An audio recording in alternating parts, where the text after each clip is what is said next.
Hi, welcome to Purple Studio. In this video, let's see how to create a non-geometric shape in Google Slides Workspace. Getting into a blank presentation. Right-click and select Apply Layout to make the slide blank. Now click on the drop-down besides the line element and select the curve option. Start by adding points, like this one after the other, and end the curve at the starting point. We got a new shape. Further change its color as you wish. If you need to modify this shape, double-click on it and move the points until you get satisfied. Press Escape to return.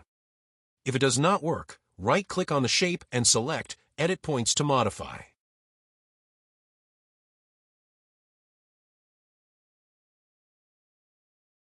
You may try creating even complex shapes by adding more points like this.